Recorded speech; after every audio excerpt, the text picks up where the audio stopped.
Assalamualaikum warahmatullahi wabarakatuh. Alhamdulillahi rabbil alamin. Wassalatu wassalamu ala asrafil mursalin Sayyidina Muhammad wa ala alihi wa sahbihi ajma'in. Amma ba'du. Hadis Muslim nomor 1432. Artinya, diriwayatkan dari Abu Hurairah radhiyallahu anhu bahwa Nabi sallallahu alaihi wasallam telah bersabda, "Janganlah kamu mendahului mengucapkan salam kepada orang-orang Nasrani dan Yahudi. Apabila kamu bertemu salah seorang dari mereka di jalan, maka desaklah ia ke jalan yang paling sempit." Hadis Muslim nomor 1433. Artinya, diriwayatkan dari Jabir bin Abdullah radhiyallahu anhu, dia berkata, beberapa orang Yahudi menyapa Rasulullah sallallahu alaihi wasallam dengan mengucapkan, "Assalamu alayka ya Abul Qasim," yang artinya semoga racun tetap pada dirimu hai Abul Qasim. Maka Rasulullah SAW menjawab, "Waalaikum." Artinya, semoga racun itu tetap pada diri kalian. Aisyah radhiyallahu anha marah, lalu dia bertanya kepada Rasulullah SAW, "Tidakkah Anda dengar apa yang mereka ucapkan?" Rasulullah SAW menjawab, "Tentu, aku mendengar. Lalu aku kembalikan kepada mereka, karena ucapan kamilah yang dikabulkan oleh Allah dalam mendoakan mereka celaka. Sedangkan mereka tidak dikabulkan oleh Allah dalam mendoakan kita celaka." Hadis Muslim nomor 1434.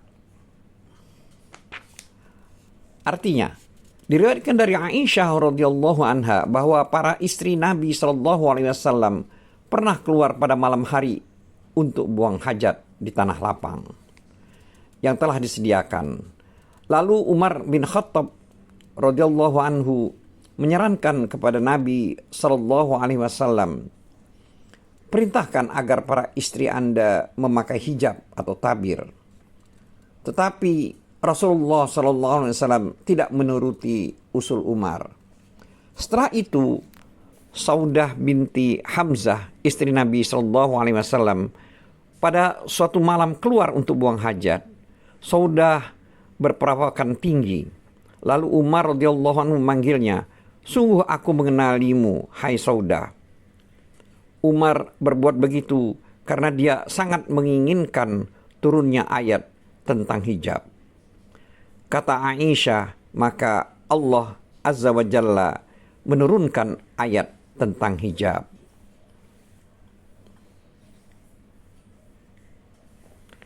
Hadis ini juga diriwayatkan oleh Al-Bukhari nomor hadis 146.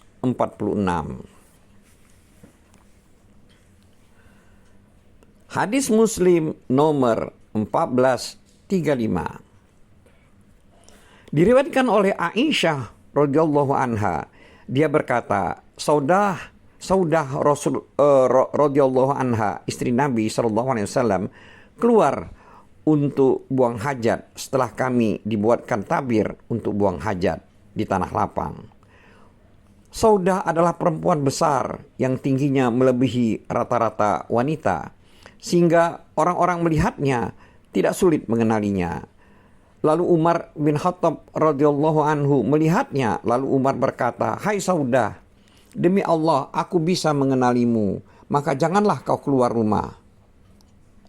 Kata Aisyah radhiyallahu anha, Saudah kemudian berbalik pulang, dan ketika itu Rasulullah sallallahu alaihi wasallam berada di rumahku sedang makan malam dengan sepotong daging di tangannya. Lalu Saudah masuk lalu melaporkan, "Ya Rasulullah, aku tadi keluar rumah untuk buang hajat, tetapi Umar mengatakan kepadaku begini dan begitu." Kata Aisyah, maka Rasulullah SAW diberi wahyu. Setelah wahyu diterima, sedangkan sepotong daging di tangan beliau masih beliau pegang. Beliau bersabda, sesungguhnya kalian, para istriku, diperbolehkan untuk keluar buang hajat.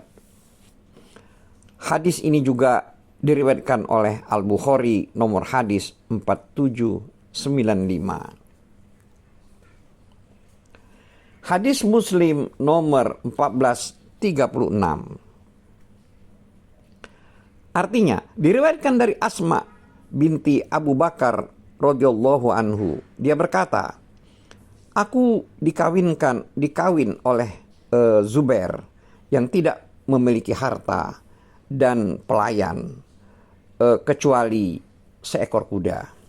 Kata Asma, akulah yang memberi makan kuda itu, merawatnya dan melatihnya. Aku pula yang menumbuk biji kurma untuk makan. Aku mengurus makanan dan minuman, menjahit dan memasak. Hanya saja aku tidak pandai membuat roti. Karena itu para tetanggaku orang-orang Ansor membuatkanku roti. Mereka adalah para wanita yang baik. Kata Asma, aku juga menjunjung buah kurma di atas kepalaku dari kebun yang dijatahkan oleh Rasulullah SAW kepada Zubair sejauh 2/3 farsah. Kata Asma, pada suatu hari aku pulang dengan menjunjung buah kurma di atas kepalaku.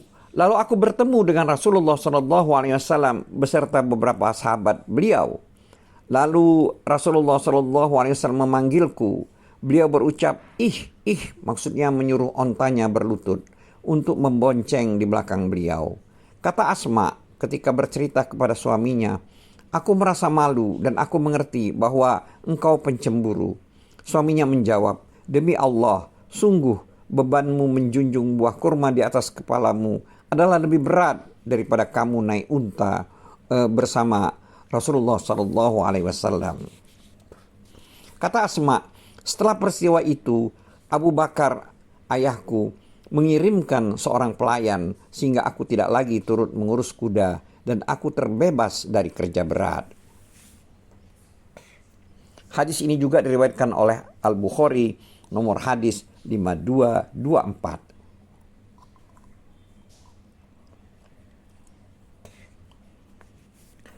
Hadis Muslim nomor 1437. Diriwayatkan dari Syafi'ah radhiyallahu anha binti Hujai, istri Nabi SAW. Dia berkata, ketika Nabi SAW sedang beriktikaf suatu malam, aku mengunjungi beliau untuk membicarakan sesuatu. Setelah itu aku berdiri untuk kembali. Lalu beliau turut berdiri hendak mengantarku pulang. Sebagai keterangan, Sofiyah tinggal di rumah Usamah bin Zaid radhiyallahu anhu. Dalam perjalanan, ada dua orang laki-laki Ansor lewat. Ketika Nabi SAW melihat dua orang itu, keduanya mempercepat langkah. Sehingga Nabi SAW mengatakan, pelan-pelan saja, perempuan ini adalah istriku, Safiyah binti Hujai. Dua orang itu mengatakan, Subhanallah ya Rasulullah. Rasulullah SAW bersabda, sesungguhnya setan itu bisa masuk ke dalam diri manusia melalui aliran darah. Karena itu aku khawatir kalau setan membisikkan niat jahat ke dalam hati kalian berdua. Hadis ini juga diriwayatkan oleh Al-Bukhari nomor hadis 2035.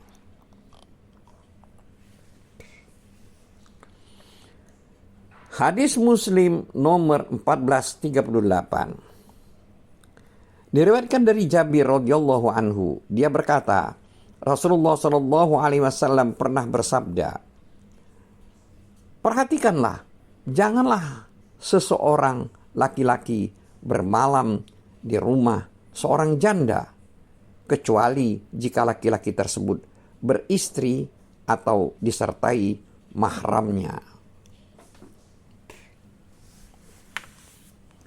Hadis Muslim nomor 1439. Diriwayatkan dari Uqbah bin Amir radhiyallahu anhu bahwa Nabi SAW pernah bersabda, janganlah kalian masuk ke rumah wanita. Seorang lelaki Ansor bertanya, ya Rasulullah, Bagaimana kalau yang masuk itu kerabat suami? Rasulullah SAW menjawab, kerabat suami malah sangat berbahaya. Kata Al-Laits bin Sa'd, kerabat suami adalah saudara laki-laki suami, putra paman, dan kerabat dekat yang lain. Hadis ini juga diriwayatkan oleh Al-Bukhari nomor hadis 5232. Hadis Muslim nomor 1440. Diriwayatkan dari Abdullah bin Amru bin Ash radhiyallahu anhu bahwa beberapa orang lelaki dari Bani Hashim berkunjung ke rumah Asma binti Umais. Lalu Abu Bakar As-Siddiq datang.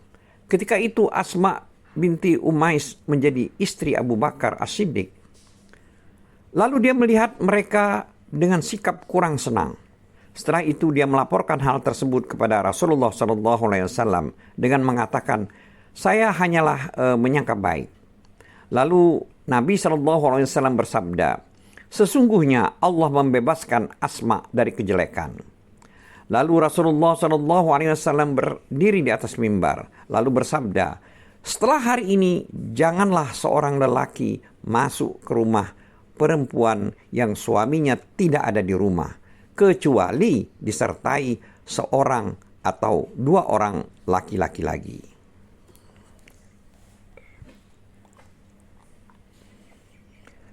Hadis Muslim nomor 1441. Artinya, diriwayatkan dari Aisyah radhiyallahu anha, dia berkata, seorang lelaki banci masuk ke rumah para istri Nabi SAW. Menurut orang-orang, lelaki banci itu tidak memiliki nafsu birahi terhadap wanita. Pada suatu hari, Nabi SAW masuk ke rumah istri beliau, dan ketika itu lelaki banci tersebut ada di rumah itu sambil menyebutkan perihal wanita.